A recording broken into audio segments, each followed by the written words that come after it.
जुलाई 2017 में जीएसटी लागू हुआ था। जीएसटी के पहले जो अलग अलग टैक्सेस थे, सेस थे, न केवल उद्यमी और एक व्यापारी उसके कारण परेशान होता था, बल्कि आम उपभोक्ता पर भी और एक ईमानदार टैक्स पेयर पर भी इसका व्यापक प्रभाव पड़ता था। अनेक ऐसे क्षेत्र थे जिसमें वैट, सेल टैक्स और अन्य तमाम प्रकार के जो टैक्सेस थे, उनकी जो दर थी वह काफी बड़ी थी। अनेक प्रकार के सेस थे। कोई भी इंटीग्रेटेड फॉर्म टैक्स का नहीं था। जीएसटी ने इन सभी प्रकार के अलग अलग प्रकार के जो सेल टैक्स के थे, वैट के थे या फिर अलग अलग प्रकार के सेस थे, इन सबको इंटीग्रेशन करके और टैक्स रिफॉर्म के लिए जो समय क्रांतिकारी कदम उठाया था, वन नेशन वन टैक्स के आधार पर, परिणाम क्या था कि उस समय टैक्स को जितना सिंप्लीफाई किया गया था, उसका परिणाम था कि बड़े पैमाने पर जीएसटी का रजिस्ट्रेशन बढ़ा और रजिस्ट्रेशन बढ़ने के साथ ही बड़े पैमाने पर देश की जीडीपी में अप्रत्यक्ष कर का योगदान भी होता हुआ दिखाई दिया। 17 के बाद का सबसे बड़ा जो रिफॉर्म टैक्स के क्षेत्र में है, उसमें अगर आप देखेंगे तो जो ये टैक्स में जो रिफॉर्म सामने आया है, अब तक हम देखते थे कि 4 स्तरीय जो 4 लेयर की टैक्स की प्रणाली थी, 5%, 12%, 18% और 28%। इन 4 को अब कम करते हुए 2 श्रेणी टैक्स की रखी गई है, 5% को और 18% को। 12 और 28 के स्लैब को जीएसटी ने समाप्त कर दिया है। हां, कुछ सिन आइटम और लग्जरियस आइटम ऐसी हैं जिनमें 40% का जो जीएसटी है वह बना रहेगा।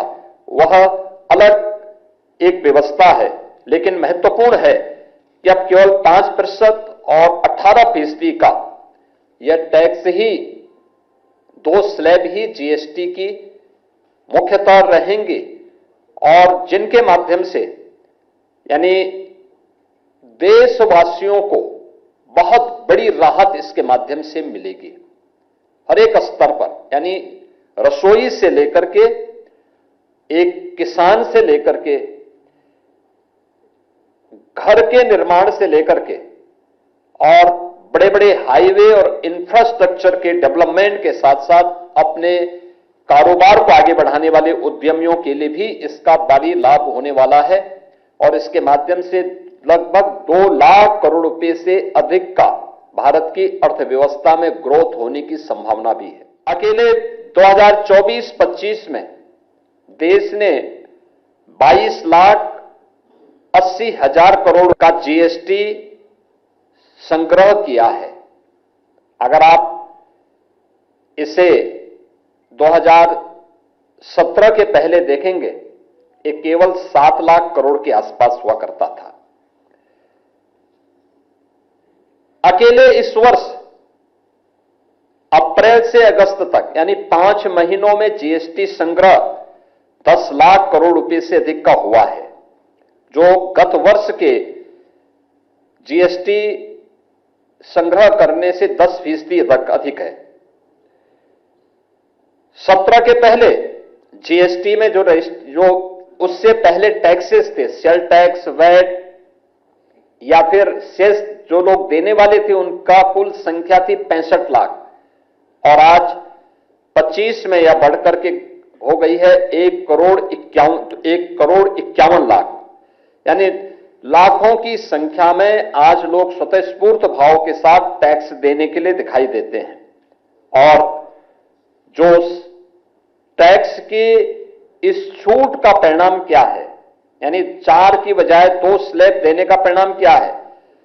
सामान्य घरेलू उपभोक्ता वस्तुओं की खपत बढ़ेगी, मार्केट में लोगों का विश्वास होगा, प्रोडक्शन ज्यादा होगा और इससे एम्प्लॉयमेंट को भी आगे बढ़ाने में मदद मिलेगी।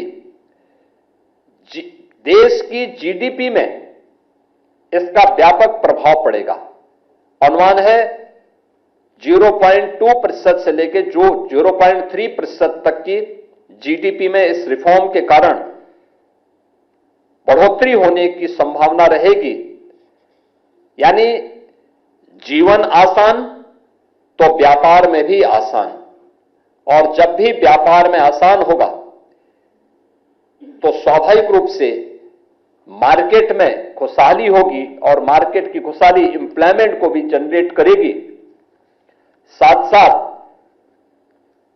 अर्थव्यवस्था को भी वह मजबूती प्रदान करेगी। 2014 के पहले, जो मैंने आपसे पहले भी कहा, मैंने 17 के आंकड़े दिए थे, लेकिन 2014 के पहले भारत का जो टैक्स संग्रह था, यानी अप्रत्यक्ष कर के माध्यम से जो हमें टैक्स संग्रह होते थे, वह 5.44 लाख करोड़ मात्र होता था और अब यह बढ़कर के 24-25 में बढ़कर के 22,80,000 करोड़ तक पहुंचा है। यानी इतने बड़े पैमाने पर 305% की इसमें ऐतिहासिक वृद्धि हुई है। परिणाम क्या है?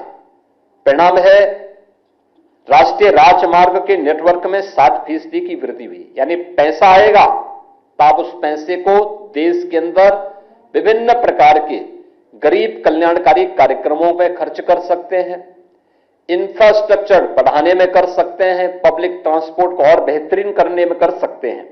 आज पैसा था 5 लाख करोड़ से बढ़कर के 11 वर्ष में 22 लाख करोड़ हो जाता है। परिणाम क्या है? नेशनल हाईवे की जो नेटवर्किंग है, इसको हमें देश के अंदर 91 यानी 60% बढ़ाने, 91,000 किलोमीटर से बढ़ा करके 1,46,000 किलोमीटर पहुंचाने में मदद मिली है। और आज भारत दुनिया का दूसरे सबसे बड़े सड़क नेटवर्क वाला देश है। चीजें हैं जिसमें लाभ उत्तर प्रदेश को और भी तरीके से प्राप्त होने वाला है, जैसे मेंथाल की खेती यानी पिपरामेंट की खेती उत्तर प्रदेश देश के अंदर करता है। हमारे सामने चैलेंज हुआ था, सर्वाधिक उत्तर प्रदेश का किसान इसमें करता है। और पिपरामेंट में उत्तर प्रदेश के अन्नदाता किसानों के सामने और यहां के उद्यमियों के सामने चैलेंज क्या हुआ था? इसमें सिंथेटिक पिपरामेंट आ गया था और वे प्रतिस्पर्धा नहीं कर पा रहे थे। हम आभारी हैं कि उत्तर प्रदेश में अब ऑर्गेनिक रूप से बनने वाला जो मेंथाल है, इस पर टैक्स का रेट होगा 5%, और सिंथेटिक तरीके से जो पिपरामेंट यानी मेंथॉल बनता है उस पर 18%। स्वाभाविक रूप से ऑर्गेनिक प्रोडक्ट की मांग बढ़ेगी, उन्हें एक्सपोर्ट मार्केट के साथ साथ एक्सपोर्ट में भी उसे पहुंचाने में मदद मिलेगी। उत्तर प्रदेश में फुटवेयर, आगरा और कानपुर उसका हब है। इसमें नेक्स्ट जेन के माध्यम से 2500 रुपए तक के फुटवेयर इसकी दर को कम करते हुए 5% किया गया है। स्वाभाविक रूप से यहां पर जो चमड़ा उद्योग है, जो जूता उद्योग है, उसको आगे बढ़ने में मदद मिलेगी। उसका लोग सस्ते दाम पर लोगों को ये सब आइटम मिलेंगी तो नए प्रोडक्शन यानी उसकी मांग होगी तो स्वाभाविक रूप से नए एम्प्लॉयमेंट भी जनरेट इन क्षेत्रों में होंगे। रेडीमेड वस्त्रों में भी 2500 रुपए तक के रेडीमेड वस्त्रों में भी जीएसटी की दर को 5% कर दिया गया है। इसका लाभ भी एक तो सस्ता कपड़ा मिलेगा लोगों को, आम नागरिकों को, सबसे बड़ी आबादी का राज्य होने के नाते यहां के नागरिकों को उसका लाभ प्राप्त होगा। रेडीमेड गारमेंट्स के हब के रूप में उत्तर प्रदेश को आगे बढ़ाने और इसके माध्यम से नए एम्प्लॉयमेंट को जनरेट करने में मदद मिलेगी। उत्तर प्रदेश देश की आबादी का सबसे बड़ा राज्य है, तो स्वाभाविक रूप से इसका सर्वाधिक लाभ उत्तर प्रदेश को प्राप्त होगा, क्योंकि जीएसटी यह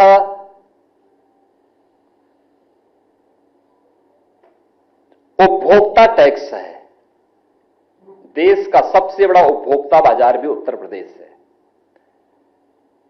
मुझे याद है उत्तर प्रदेश के अंदर हमारा सेल टैक्स, वैट और सेस आदि को मिलाकर के हमें केवल 49,000 करोड़ रुपए प्राप्त होते थे 2017 तक।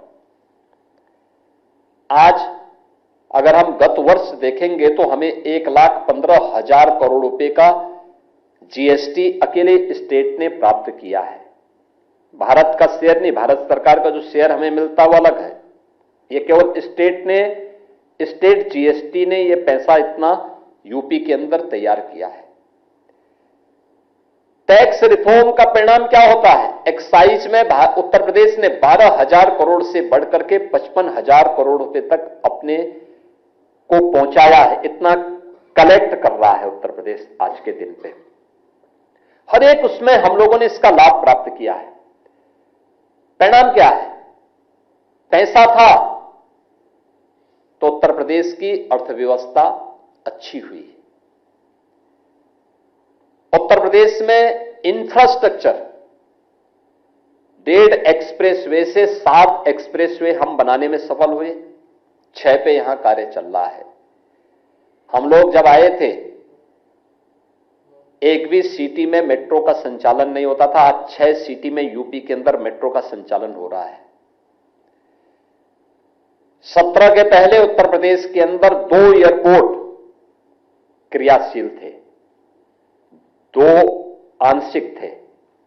आज 16 एयरपोर्ट उत्तर प्रदेश के अंदर संचालित हैं और देश का सबसे बड़ा एयरपोर्ट हम लोग बना रहे हैं गौतम बुद्ध नगर जनपद में। इस वर्ष के अंत में उसको भी हम संचालित करने जा रहे हैं। 2017 के पहले नेशनल हाईवे नेटवर्क में उत्तर प्रदेश बहुत पीछे था। आज देश के अंदर 16 यानी उत्तर प्रदेश के पास नेशनल हाईवे का जो सबसे बेहतरीन नेटवर्क है वो उत्तर प्रदेश के पास है। एक्सप्रेसवे देश के अंदर हम बहुत पीछे थे। आज उत्तर प्रदेश देश गंगा एक्सप्रेसवे के बनने के साथ ही देश के 60% एक्सप्रेसवे पर यूपी का कब्जा होगा, यानी यूपी के पास सबसे अधिक एक्सप्रेसवे का नेटवर्क होगा। ये जितने भी गरीब कल्याणकारी योजनाएं देश के अंदर लागू हुई हैं, स्वाभाविक रूप से केंद्र और राज्य सरकार का इसमें योगदान होता है। पिछले 8 वर्ष के अंदर हमने अपने वित्तीय प्रबंधन को बेहतरीन करके रखा। जो भारत के सरकार के द्वारा एफआरबीएम की लिमिट रखी गई थी, उत्तर प्रदेश उसके अधीन रह करके सबसे बड़ी आबादी का राज्य है, सबसे तेजी के साथ अपनी अर्थव्यवस्था को आगे बढ़ाने वाले राज्य के रूप में आगे बढ़ा। बीमारू राज्य से उभर करके अनलिमिटेड पोटेंशियल के माध्यम से देश के ग्रोथ इंजन के रूप में अपने आप को स्थापित करने में सफल हुआ और भारत की गरीब कल्याणकारी योजनाओं का सर्वाधिक लाभ उत्तर प्रदेश के नागरिकों को प्राप्त हुआ।